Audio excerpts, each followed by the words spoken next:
অলাবু, আজকে একটা ছেলে দেখা করতে আসবে, নাম পলাশ সেন। ঘরটা একটু সাজিয়ে গুছিয়ে নাও, আর নিজেরও একটু ফিটফাট হয়ে দিই। ফিলোদা, কি ব্যাপার?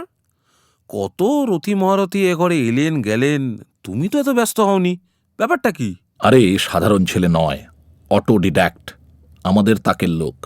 মানে এই অটো কি যেন বললে, এর মানে কি? এর জার্মান শব্দ, মানে স্বশিক্ষিত, নিজেই নিজেকে পড়ায়।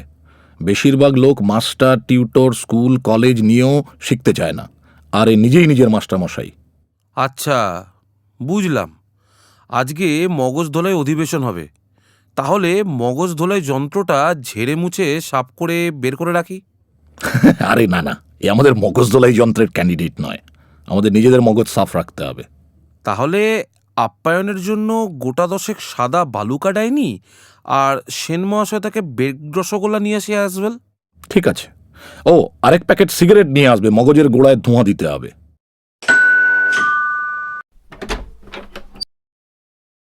নমস্কার, ডক্টর ফিলোর সঙ্গে অ্যাপয়েন্টমেন্ট ছিল।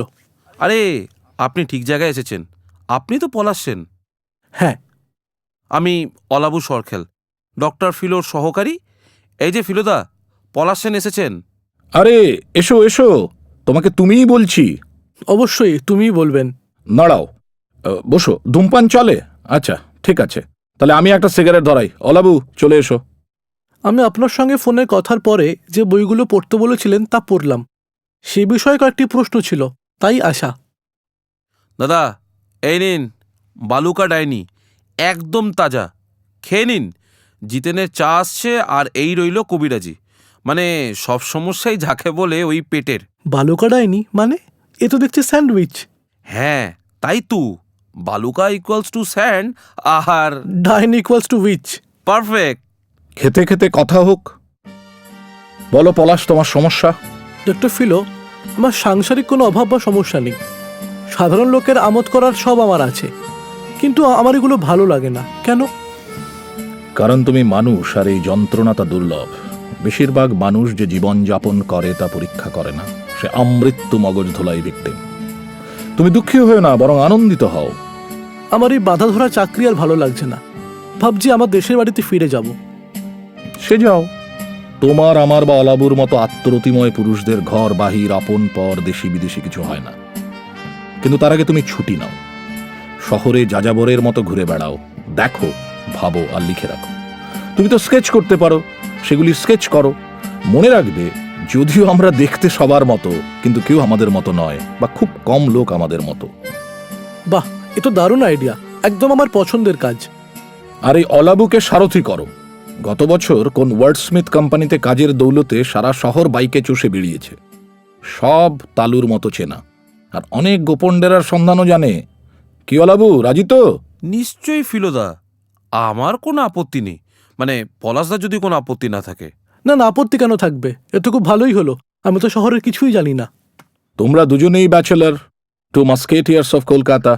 হয়তো এই ঘোড়ার দৌলতে কারোর সঙ্গে প্রণয়ের সংযোগ হয়ে গেল। ফিলোদা, আমি বিয়ে করব না। পলাশদার কি মত? আমি এখনো ভাবছি বিয়ে করাটা উচিত নাকি উচিত নয়।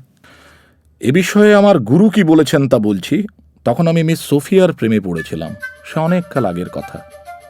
আমার গুরু বলেছেন, যদি বিয়ে করো আর স্ত্রীর সঙ্গে বনিবনা হয় তবে সুখী হবে, আর যদি না হয় তবে ফিলোসফার হবে। কোনোটিতেই ক্ষতি নেই। বাহ, ডিলা গ্র্যান্ডি মেফিস্টোফিলিস। ইয়াক ইয়াক। অলাবু আর পলাশ দুদিন ধরে সারা শহর ঘুরে বেড়ালো। অলাবু শহরের রাস্তা, ফুটপাথ, দোকানপাট আর সেখানকার ভিড় ঘুরে ঘুরে তাকে দেখালো।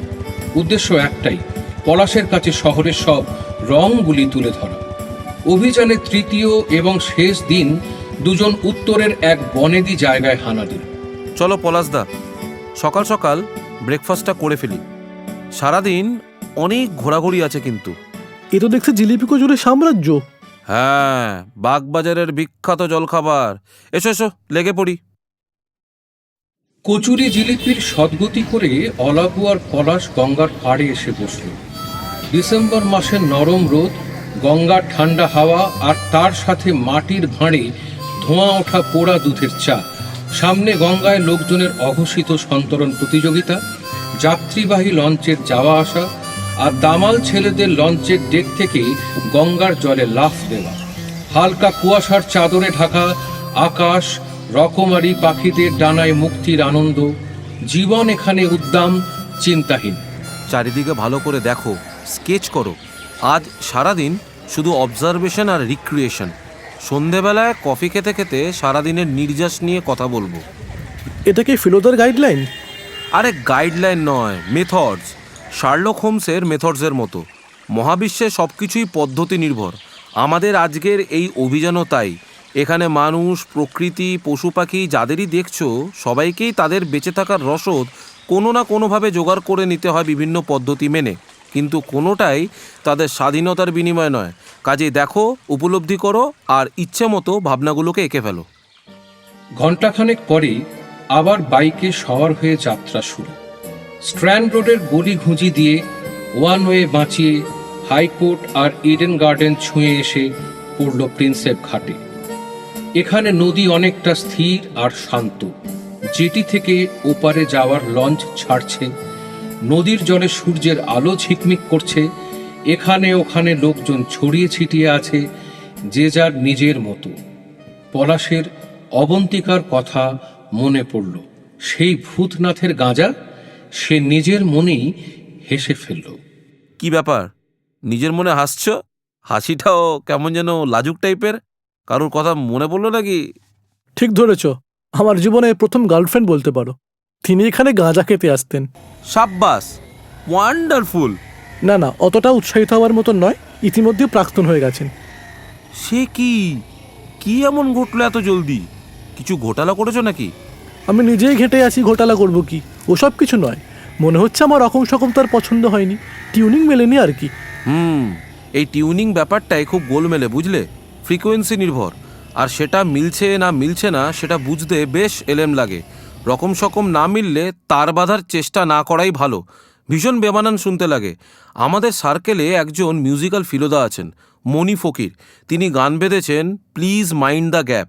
টিউনিংয়ের মধ্যে কোনো গ্যাপ দেখলে ভয়ঙ্কর রকম খেপে যান। তার মতে অলওয়েজ মাইন্ড দ্য গ্যাপ। দেখে পা ফেলো বন্ধু, গ্যাপের ভেতর ট্র্যাপ হতে বেশি সময় লাগে না। এক্সিলেন্ট। তোমরা তো দেখছি ফিলোজফারদের ওয়্যার হাউস বানিয়ে ফেলেছো। তা এনার দর্শন কিভাবে হবে? ধীরে বন্ধু, ধীরে। উপসংহারে সবাই এসে জুটবে। উপসংহারের এখন দেরি আছে। আপাতত দুজনে গরম গরম কফি সহযোগে প্রকৃতি আর তার সাথে যুক্ত জীবনের আমেজ নিতে লাগলো। পলাশের কয়েকটা স্কেচ আঁকা শেষ হতেই আবার তারা বাইকে চাপল। রেড রোড ধরে রাজভবন পেরিয়ে অলাবু এক গলির সামনে এসে থামল। তোমার খিদে পায়নি? আমার কিন্তু রিফুয়েলিং এর টাইম হয়ে গেছে। আমার সেরকম পাইনি।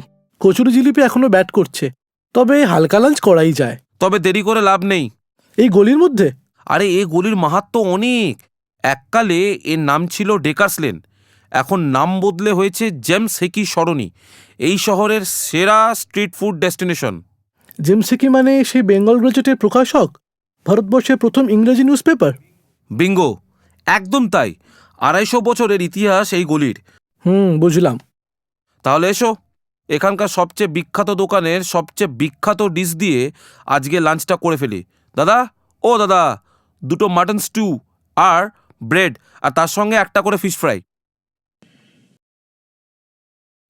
খাওয়া দাওয়া শেষ করে দুজনে আবার বাইকে চড়ে বসল। এবার লক্ষ্য এই শহরের নিজস্বতার সাথে পরিচয় ঘটানো। 200 বছরের এশিয়ার প্রাচীনতম জাদুঘরের সামাজিক, সাংস্কৃতিক, বৈজ্ঞানিক ইতিহাস, ব্রিটিশ সাম্রাজ্যবাদের ছোঁয়া, রবীন্দ্র সদন চত্বরের শিল্পকলা আর নাটকের মহড়া। এখানে ওখানে বিভিন্ন প্রজন্মের মানুষজন ছড়িয়ে ছিটিয়ে, কারুর হাতে রং তুলি, কারুর হাতে গিটার, ভায়োলিন, আবার কেউ কাগজ কলমে মগ্ন। সভ্যতার চিরকালীন নিয়ম, প্রজন্ম থেকে প্রজন্মের একমাত্র বাস্তবসম্মত উত্তরাধিকার হল মৌলিক সংস্কৃতি। পলাশ বুঝতে পারল এই শহরের শিরায় উপশিরায় তা বহমান। কলকাতার বুকে সন্ধ্যা নামল, রাস্তার আলো জ্বলে উঠল, বিলবোর্ড জুড়ে স্বপ্নের হাতছানি, ব্যস্ত ট্রাম, বাস আর মেট্রো স্টেশন, সময়ের সাথে আধুনিক জীবনের রেশারেশি, পিছিয়ে না পড়ার মরিয়া তাগিদ। পলাশ আর অলাবু দিনের শেষে বাইপাসের এক সম্ভ্রান্ত হোটেলের 10 তলার কফি লাউঞ্জে এসে পৌঁছল। এবার অভিযানের ফলাফল বিশ্লেষণের পালা।